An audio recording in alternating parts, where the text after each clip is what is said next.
ఇంత తెలివి ఎట్లా వచ్చిందమ్మా నీకు? ఎవరికి రాని ఆలోచన నీకు ఎందుకు వచ్చింది?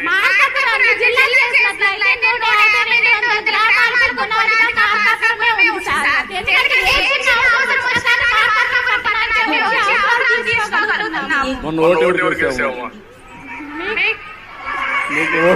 నీకు ఓటు ఉందా లేదా? పోనీ ఓటు ఉందమ్మా?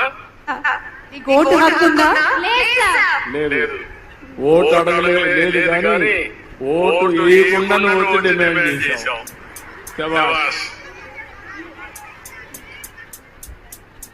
ఓకేమ్మా, గుడ్.